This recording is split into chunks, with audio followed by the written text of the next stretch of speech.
You make a lot of predictions. Oftentimes you are correct. If you look back historically at the different episodes that we've run, what do you predict happens in this election? You sure? You sure you want that answer? Would you like a cocktail before I give it to you?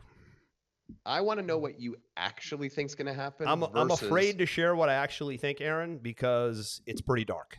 well, But I'm going to do it anyways because you I asked and would you're my like to buddy. know not what you want to I'm happen. not exactly my. I can What tell you. I tell you what I want, and I can tell you what I think are two different things. So I'm going to answer both for you because you asked, and it's a great question.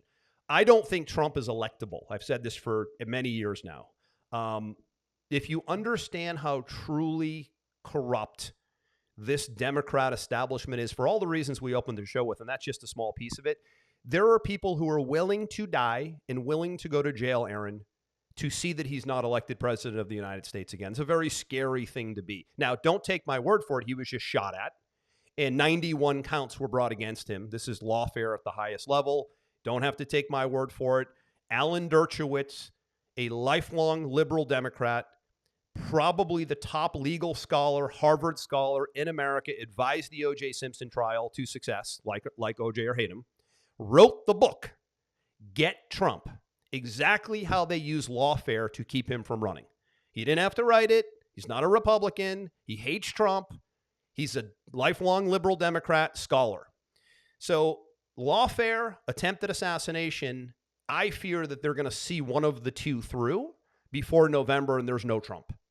Either jail or shot at. And I hate to say it because I wouldn't wish it on either party ever in America. It brings me no pleasure to say it. That's what I think is going to happen. Now, where does that leave the party? J.D. Vance is the VP who's been sworn in. Does that now go to him, kind of like it went to Kamala before? I don't know.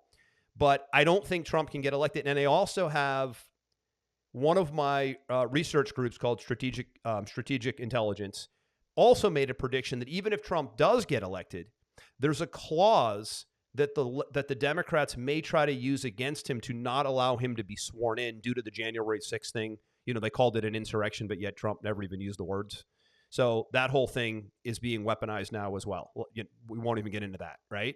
So can he get elected? I don't think so. Will they allow him to be sworn in? Maybe not. That's what I think is going to happen, but I hope I'm wrong and I hope it's a fair election.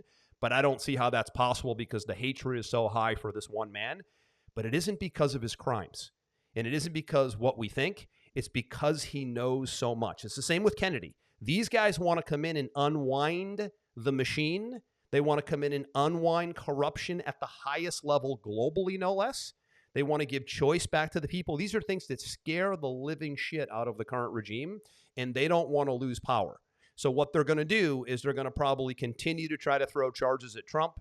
Who knows if they go after him and try to take him out again? I wouldn't be using any Secret Service from the U.S. government at this point. I hope to God he's not. Kennedy's Secret Service has been pulled. What does that tell you? These two guys together are the worst nightmare in the history of this party because both guys are coming for the establishment and they're coming for the corporate greed and they're coming for all of the conflicts of interest and they're coming for all the agency capture. And here's the thing they said on stage, which scared me even more.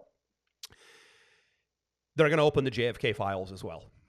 And they said that on the night that this announcement was made. And as soon as they looked at each other on stage and shook hands and said, if I'm elected, I'm going to open your uncle's files once and for all. By the way, Aaron, the JFK files were supposed to be opened 10 years ago. After 50 years, they need to be declassified. It's been 63, I think. Well, and Trump said he was going to do that before he was elected. And he didn't do it. And you know why he didn't do it? And it's in the interview we're gonna share down below in the Tucker interview. When they went into great detail about it. Mike Pompeo, who was the CIA director under Trump, begged Trump not to open the JFK files. Begged him. Pleaded, begged, said America can't handle it. What do you think? Now, this is out in the open now.